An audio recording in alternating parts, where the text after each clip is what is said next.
The fact of the matter is, whether you've been in network marketing for years or just a few days, your family and friends have seen your opportunity and your phone is, as we call it, burnt.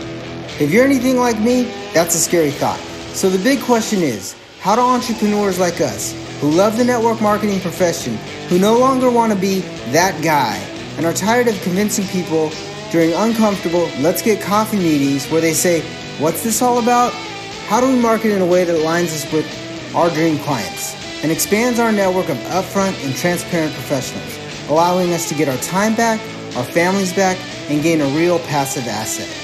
People like us who value impact over income, we deserve to see our visions once and for all. Join me in this podcast where we'll uncover just how to do that. My name is Eric Sablon. Welcome to Burnt Phone Marketing.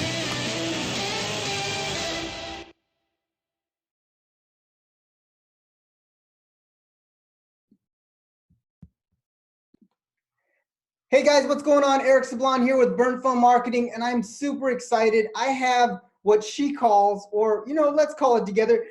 She's called a corporate dropout. She was in the corporate industry for 15 years, super successful. In fact, I worked with her in the company that she was working with before, corporate giants, Fortune 500 companies.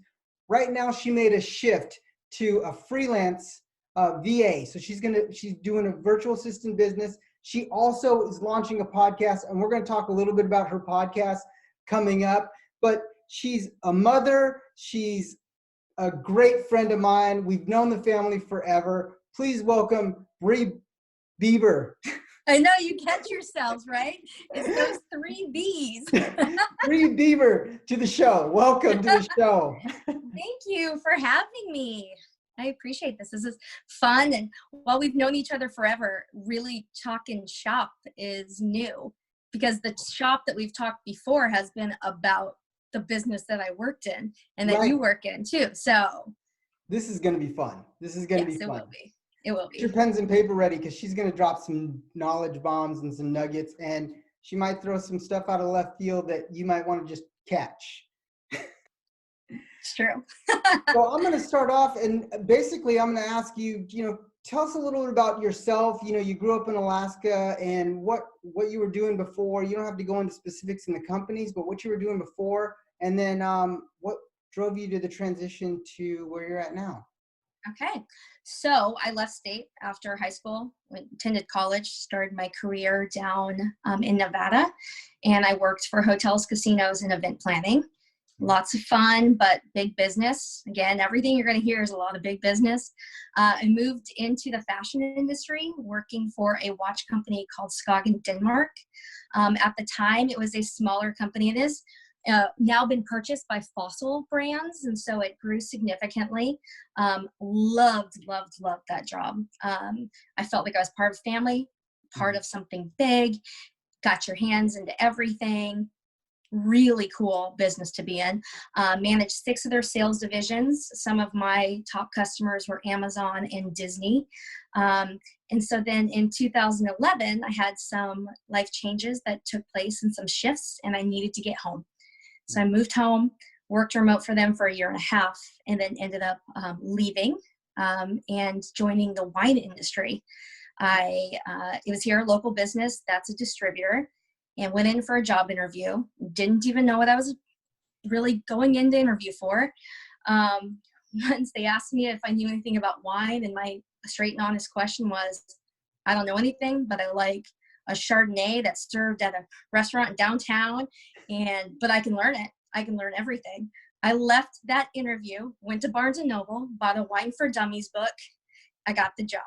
So kind of fun. My friends still tease me about that one because it was just totally out of left field, but spent about 3.5 years learning everything I could about wine. Passionate about it. I'm not just a let's go have a girls' wine night. I'm a let's sip, let's smell, let's swirl, let's talk about it type of wino. So that's what I love. And my friends love that too, because you talk about left field. When I talk wine, it's out there. Ended up meeting my now husband during that time frame of me working there, and decided to make some changes and to join a company that is huge. as in key account management and sales for here in Alaska. And I thought that that was a good stepping stone for my career. Mm-hmm. And what it ended up being was a difficult place for me to feel like I was part of our community and feeling like that, especially here in Alaska, is important. And I know it's important everywhere you go, but I was missing that. And that was important to me. So fast forward 4 years of working there, I had 2 babies back to back. Mm-hmm. And we had some bombshells in 2019. We started to notice some interesting quirks with our son, and kind of led us down the path of recognizing that he is autistic. And with that, we had to make some changes in our family, and we had to do what was best for him. And so August 1st, I was up all night. It was our 4-year anniversary. Found out our live-in nanny at the time was moving out of state. I needed a plan. By noon the next day, I went to my husband, Casey, and I said, okay, this is what we're doing. Here's the plan. I'm going to stay home. At the time, the short plan was I'm going to take other kids into my home. This is a lot like the path that my gal friend, Jen Motika, who you spoke with a couple weeks ago, went. Mm-hmm. I knew that this was a short-term vision, but my long-term is to be a virtual assistant. I'm going to do this. So I had a mentor that lives here in Anchorage tell me about virtual assisting and told me about a course online. And I jumped in and I did that course. And it was tailored and is tailored more for educators and people coming out of the teaching field. But it gave me the basis to run with, right? But what I learned is I overshot myself. I had too many kids at the house, not enough time for me, not enough hours to fulfill what I needed. And so then I had this great opportunity pop in my lap in November with a direct sales. Would never envision myself going down that route. Mm-hmm. My mom is that route. Mm-hmm. She's the queen of direct sales, the Tupper queen for sure. Never saw myself going down it, but I presented it to her. I presented it to my sister, who also is an entrepreneur and fantastic when it comes to beauty and cosmetics. And they said, go for it. And I said, why the hell not? So I jumped on board, and damn, it feels good to be a gangster because it's blown up. It is blown up. And, now I'm trying to figure out my priorities. It gave me the confidence to take not only that business up, but my virtual assisting business up, and just everything in those it's been 2 months. 2 months has blown up to being really awesome and giving me the confidence I need to go forth. So that's a long version of me.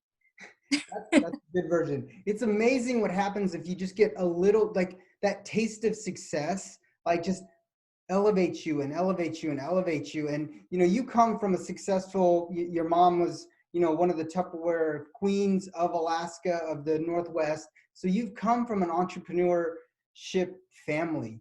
What are some of the nuggets that you learned early on that has helped you with your transition from, actually, which has helped you in the corporate side, in overall sales? What were some of the nuggets that you learned early on? I mean, from your mom. She takes over a stage, she takes over a sales presentation, she's got it down. What were some of the things that you learned right off the bat from her that you applied with your with your corporate job?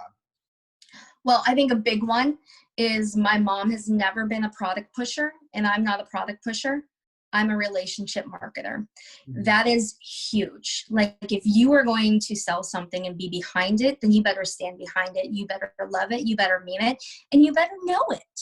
Learn as much as you can about it and be confident in it. And so I feel like I've applied that. It always has to be a win-win. Has to be a win-win for you. Has to be a win-win for me.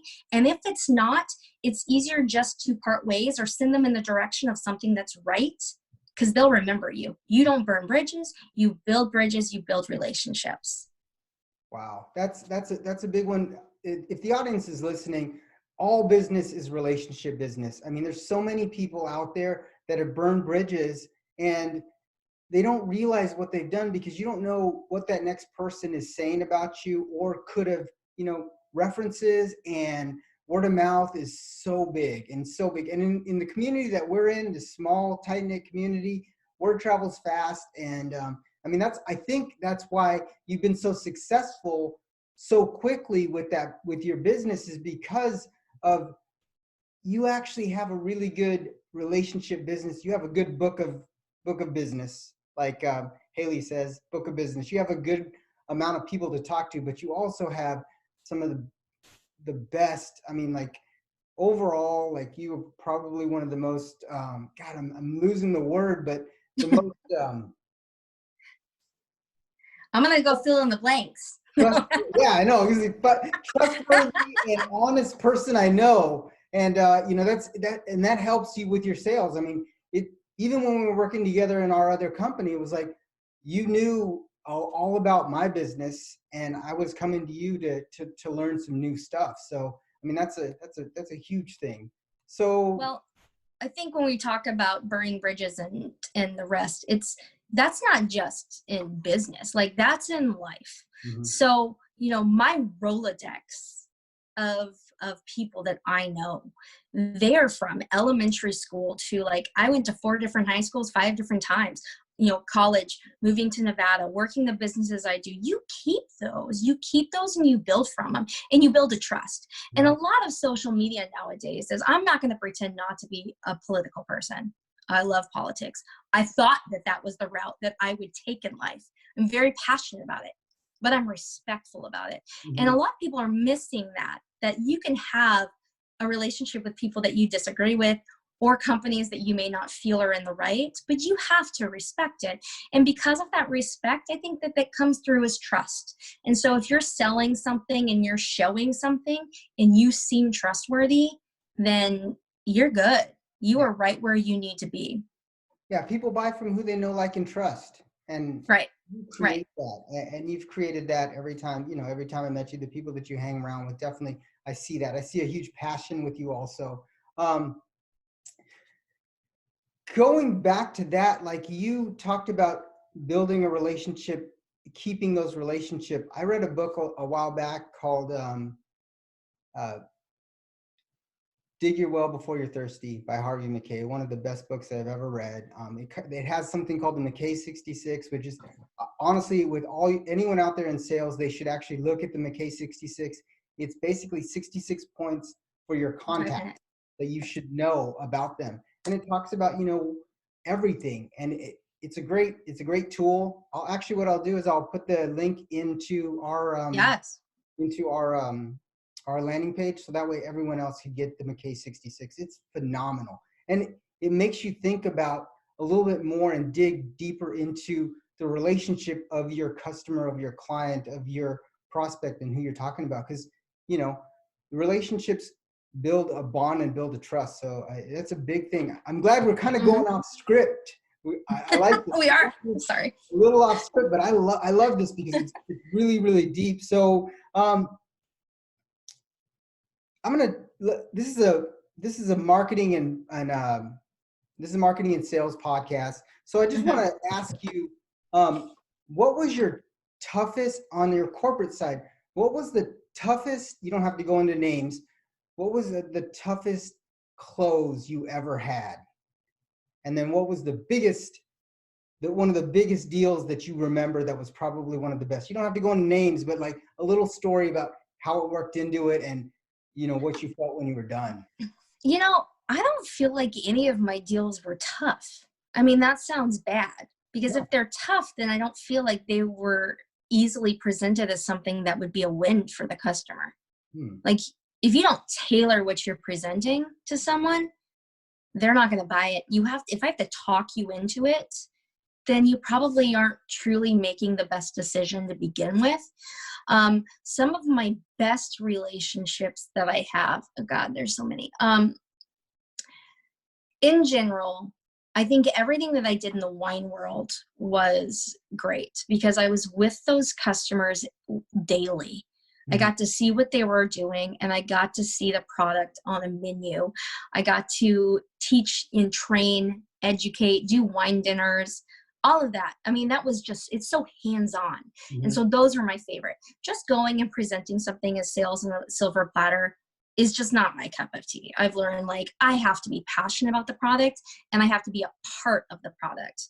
And so that's where I felt like my biggest wins were. So nothing in particular stands out to me that I can say this was the best of the best. I mean, yeah, there were some really dang good ones out there, but they also were easy because they knew and they saw it was a good product and a good opportunity for them as well. And the way that you delivered it, you tailored it to their wins, and you made it a win-win for both situations. Right. Okay. Right. Guys, if you're listening, your product is great. Make sure you do some research ahead of time and tailor it to let them win. That's true. I used to say in the watch world, and I said the same thing in the wine world to our sales reps, if you don't have to know everything there is to like how a watch works, you don't need to know all the details, but you have to know at least 3 that you love, and you have to be able to talk on it. So in these businesses I worked with in the past, they had large portfolios, right? Like they had a lot of product with all different, whether in the watch world, if it was made from titanium, if it was a link, if it was a mesh band, if it was a leather band, different movements, all of those details, right? Like are unique. But if you can remember a style you like, why you like it and everything about it, you sound like you know everything about that business. And I feel like it's like that. You don't have to know everything. You just need to know a lot about a few things and be passionate about it to sell it. Yeah. That's and you always find the product that you really, that appeals to you. And if you can tell that story and why you purchased it, a lot of times people are like, well, I'll take that one and that one and that one and that one, depending on, if it's a transaction, you and me deal, or if it's, you're selling to a whole wholesale account or stuff like that. Once you figure out, once they see your passion and you explain to them the features and the benefits and then your story, it becomes a lot simpler. I mean, it's like your business that you're in right now. Mm-hmm. You did a video a while back, told a story, looked at, and basically told your story, and your news feed blew up. I was like, holy cow, it's crazy. And it wasn't even a video. It was just sorry, here's on here. It was just a picture. And I think it comes down to, I don't post a lot of pictures. And so you talk a lot about publishing and getting out there. Right. And so one of my biggest challenges has been self-promotion. I can promote the hell out of something else. I'm not very good at promoting myself. You have to come to that realization that as you're promoting something else, you are essentially promoting yourself, right? You're standing behind the product. And so the eyelash, I'm just going to go into the eyelash business and talk about this for a second. So this was a ground level beauty magnetic eyelashes based on an eyeliner. It's called Toribel Cosmetics. Groundbreaking, or ground floor up, should I say. And I took a selfie, and it took everything in me to post that selfie. I mean, I'm not the most comfortable lady. I had 2 babies in 2 years. I got some pounds to lose. I don't want to be pictured on Facebook. That's why I have my kids on there, right? But I was going to do that because I knew that this was something that would make people feel great.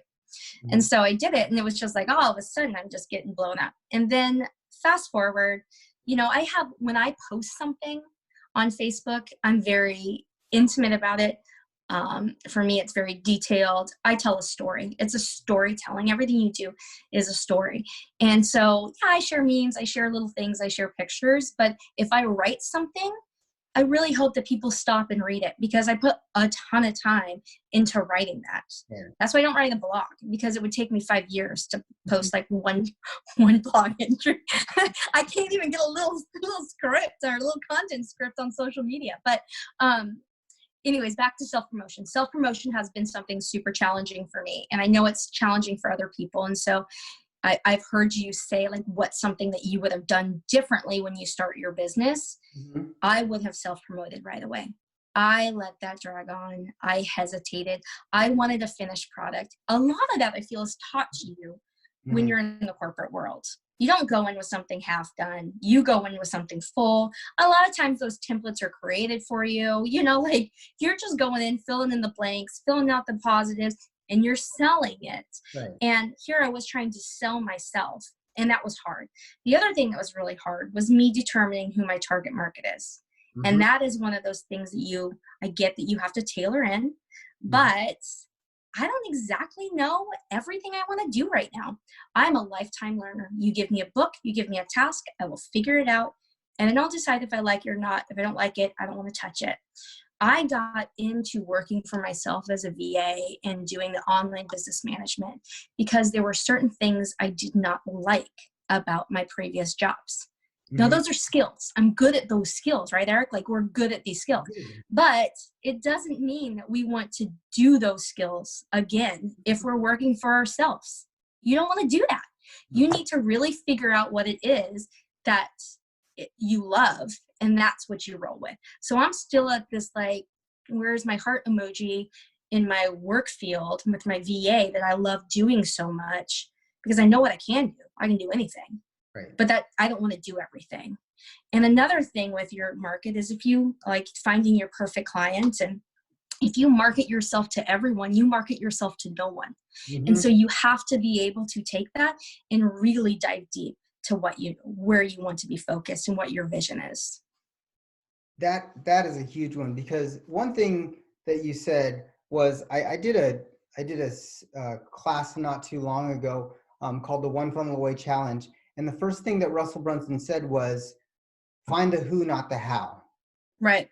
Because if you keep trying to do the hows, you're going to get stuck in like Facebook ads. You're going to get stuck in this. You're going to get stuck in that.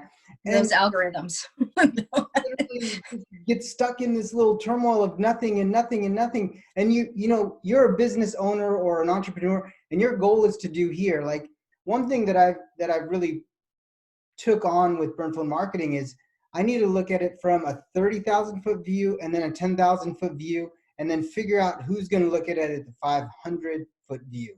Because if you if you don't do that, then you're going to be you're going to be learning how to do Facebook ads and how to do this and how to do that and how to do this. And like you said earlier, you need to be hyper focused on what's working, not how much work is working. I mean, all work works, but you want to be able to get the work that creates the best value for you and your customer. Right.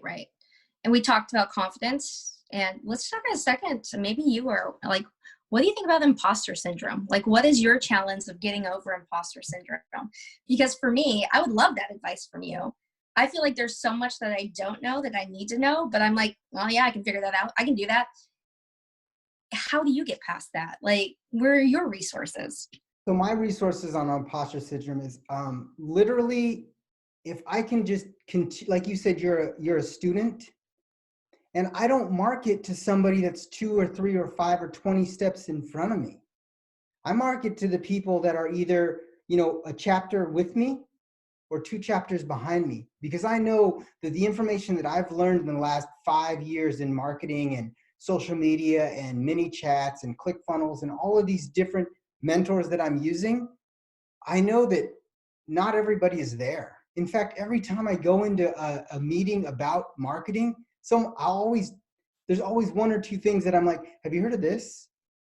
No one's ever heard of it. Or they're like, I've heard of that, but I don't know how to implement it. I'm like, perfect. We're in the implementing stage. And this is what you do, this, and this. And that's, so the imposter syndrome. You live in it? It's a limiting self-belief on yourself. And that's one of those things that you just need to get out of the way of, because if you're reading, if you're learning, if you're going to classes, if you're doing personal development, you're 15 times ahead of so many other people. And the people that I always say this, the people that you're looking at, that you're aspiring to be like, that your imposter syndrome is coming out of, you're looking at them like they're Miss USA, or they're the bodybuilding champion, or they're the best speaker already. You're looking at them and comparing their highlight reel to your everyday reel, to your practice. Right. So I always, that's my thing, is like, if I'm looking at somebody and I'm thinking that there's an imposter syndrome, I'm like, you know what? I'm comparing myself to a guy that's way, way up there. And I'm getting there, I'm close to where they're at. It's like with the podcast, when I decided to do it, I just literally said, you know what, I'm going to do it. And the support. Why the hell not? the support that I'm getting is insane. Like the people that are reaching out to me, the people like you came on my podcast. I had so many people that came on my podcast because they're like, oh yeah, I'll do it. I thought that was going to be the hardest thing, was finding people that would take the time out to listen. But everybody has a story, and everybody's story needs to be told. And this is a great platform for people to get their story out there, create some value, and teach people that, you know, there is a step. And if you take that step and if you jump, you can get amazing places. Yeah. Well, just talking to you in just that 5 seconds and listening to you, the way that you talk, I see why you do so well in sales and in marketing. I mean, honestly, you keep it real. Like you are not trying to compare. You're trying to keep it regular. And when you talked about in your previous podcast about you being a reporter, I mean, that's exactly it. Like every day we're reporters. We need to find out what someone needs. If we don't know what they need, then we can't market to them. Oh. And so it goes both ways. So I can appreciate that. But thank you. That has been a challenge of mine. And I feel like it's a good conversation to have. You know, they talked about imposter syndrome for years and how a lot of it has to do with why there is such a pay gap, a wage gap between women and men in the work field, is that men don't have imposter syndrome. They're like, no, I don't know how to do that, but I can do it. I'm just going to say I can do it. Where we as women have this emotional attachment to being perfect at some of the things that we do. That's just what we have. And so it's harder for us to say, yes, I can do that and make that leap. And so the biggest part is just making that leap. Yeah, that's the biggest thing, honestly, I think, is just taking the step. And once you take the step, I learned a long time ago, Les Brown said it from the stage. He said, jump and find your wings on the way down. Yeah, I really just hope I find them before I splat down. But or we'll find them, or someone will pull us up with a parachute because we'll be golden. That's true. There's so many other things. So good. So I'm going to ask you, in your business, what are you working on right now? Because I'm super excited when I saw you doing that. What are you working on right now, and where can the audience find you? And guys, like I always do, I always will make a landing page so you can link to all of everything that Bree's doing. So that's going to be www.burnflowmarketing.com/Bree. We'll always do a highlight, and then where you can find the podcast, and then whatever Bree's working on and how you can connect with her. So Bree, what are you working on right now and in your business right now, or what projects do you have on the horizon?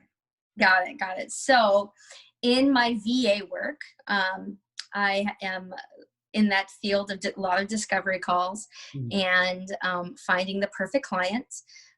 Fortunately, I'm finding colleagues in the past that have opened up like the world of promotional products. I handled that division when I was in the watch world. And so I feel like that might be a really good opportunity place for me. I would love to find a world with, these small niche and luxury wineries that are located and building stuff and everything else. So I'd love to do something like that and work with them with virtual assisting. But my current customers and clients, should I say, we've all started with these small projects, and they've learned to trust me in the sense of like, I've kind of become more of the business coach. And so, hey, this is the direction I want to go. So let's work together on how we can get that. That's not surprising to me. If I look at my history of work, that is everything that I've done. And so I feel like that might be more of where I'm tailored to, is very strategic business planning, kind of taking my corporate mind and applying it to small businesses. So that's in the horizon for virtual assisting. Nice. And my company I call Anchor Business Development, but essentially it's my name. I feel like you really need to build a name for yourself. And so when it comes to these type of businesses, I'm not looking for business just in Alaska. I'm looking for business anywhere, which is the glory of having a virtual assistant and the hours I work. I mean, I'm up at 6 a.m. every morning doing a accountability call with a friend in Washington. I start working till the kids wake up. I pick up projects here and there during the day. I work from 8 to midnight every night. And so that's my time frame of that business. And so that doesn't necessarily adapt to businesses in Alaska, or companies have to be open to it, right? So then my second project that is a passion project of mine, it's Varsity Mom Squad. And it's a mom support group that I built on Facebook a year ago. and it's grown to over 400 moms that are active. I mean, it's an active Facebook group. It's amazing. And so I started recording podcasts a long time ago and just did not publish them and held myself back. And so now it's just getting back into the gear of things. Moved my studio to home. I have the privilege of being married to somebody who has access to a studio. And so we used to record at that studio, and now we've moved it to home so we can kind of record on the couch. The other project, of course, is Tori Bell Cosmetics. And so that's the magnetic lashes. And so that's fun. And I have a Facebook group and a website for that, which is lashoutloudwithbree.com. And then the final project is a podcast with my husband. And this is we still top secret what our name is going to be. He is talented. I mean, my husband can talk, and he is a good communicator, and we have really good communication. And so we're going into the depths of marriage and kids and life and the chaos that comes with all of it, and how you make it work, and how you put each other first. And so that is our super fun. Out of doing something with him has just been amazing. So that's fun. Well, he is the life of the party. He's always the life of the party. He's the guy. Yeah. And when I say life of the party, I mean, he's the one that's directing, emceeing, doing something like that. But he's always, if he's hanging out with you, he's got to be a little bit of the life of the party. So, he's the best person in the world. So, it's just as easy to have someone like that to work with. Well, I'm super excited for that to launch. And what we'll do is, the minute that launches, I'll definitely have something where we can link the audience to that, because that's so cool. And guys, this is what we're doing here. I wouldn't say anyone could do, but if you're thinking about doing a podcast, if you're thinking about doing Facebook Live, if you're thinking about any sort of publishing, I would honestly just say, just do it. I mean, maybe the first couple times you're the only one on there, but it only takes a little breakthrough. A couple of episodes back, Tony Zalecki, which is Tony and Sarah Zalecki, 7-figure earners in their network marketing company, they said they started off small, and they just had to learn to start off small in the stuff that they're doing, and it just keeps growing and growing and growing and growing. And as you start to keep going, it's funny because there's just that breaking point. There's a tipping point in everything, and it just seems like it happens. And that's what's great about what you got going on, is because I think your lash business is like a opening point. And then I think that right when the podcast comes, especially because you're talking about marriage and kids and very relatable stuff, and you've already got the Varsity Mom Squad. Yeah. You've got the Varsity Mom Squad, so you've got already a platform and listeners. So you guys are just going to blow that one out of the park. We're excited for 2020 for sure. And I just want to throw this out there, because I know how hard it is to walk away from a corporate job and something that in a career. As a woman, as a mom, so much of our identity, and men too, so much of your identity is what you do, right? So I struggled with how I was going to walk away from that and redefine myself, and how I was going to identify myself when the question came, well, what do you do, right? And I think a big challenge is to make sure that everybody comes up with what they do. I have stumbled. I continue to stumble. I feel like I couldn't even truly explain it to you now, but I just go and get it done. I'm a mom boss. I work that hustle and I make it happen. But I also challenge any moms out there that feel like they're stuck, like they can't leave their jobs, and that they want to look into the world of virtual assisting.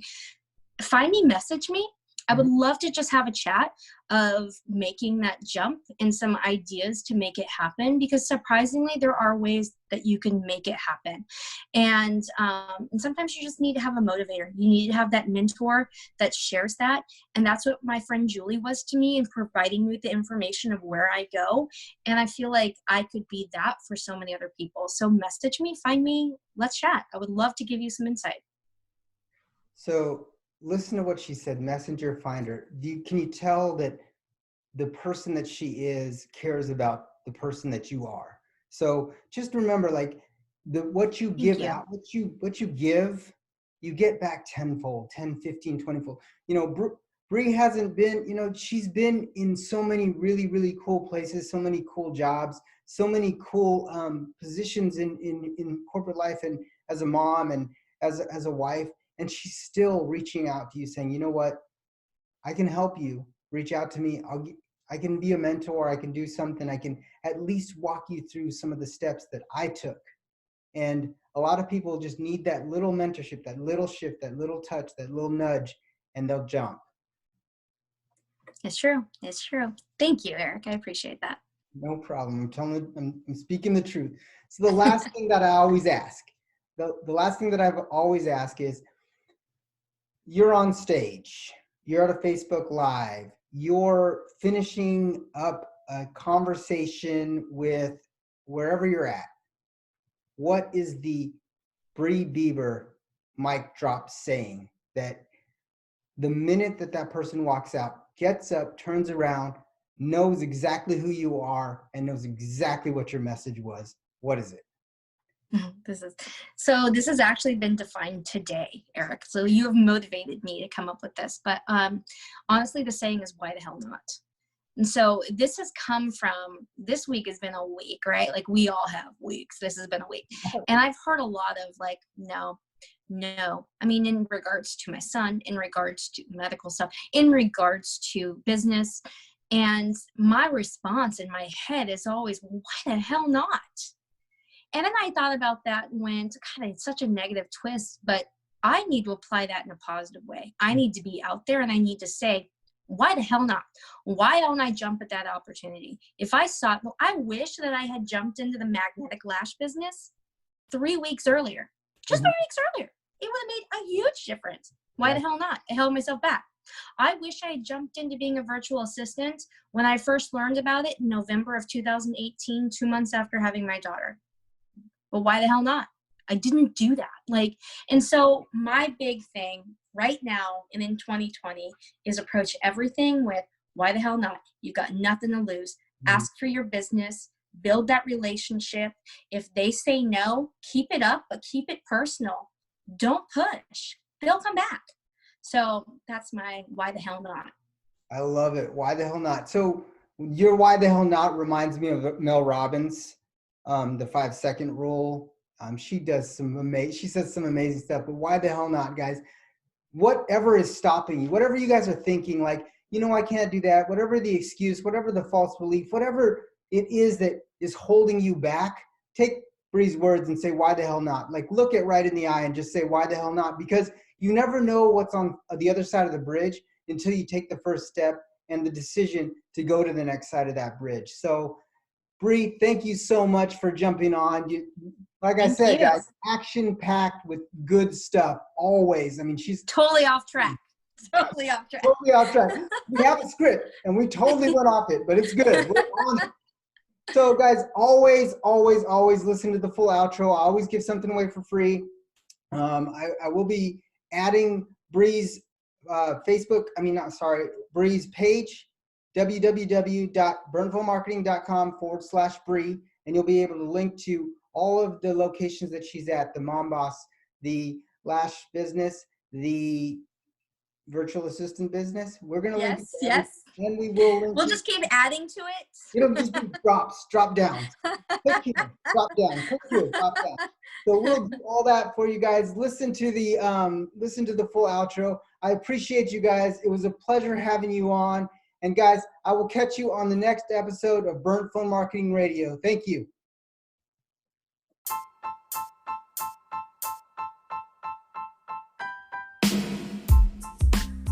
Hey, thanks for listening. Please remember to rate and subscribe. I know it's hard to find people to pitch or talk to when your warm market dries up. So what do? When I first got started, I took off like most of you did. Then you started to get that feeling of being that guy. Me too. So to help you from hitting that brick wall, I've created a summit with the top 10 network marketing professionals. For you, 100% complimentary. Yes, it's free. I want to start off by building an amazing relationship with you. So no matter if you've been in the industry for years or you just got started, this summit is for you. So go to www.burnphonemarketing.com and get your complimentary network marketing summit. Again, that's BURNTPHONE marketing.com and get access to this phenomenal summit. There you are going to find 3 keys to building a solid network marketing business. Number 1, belief. Number 2, strategy. And number 3, action.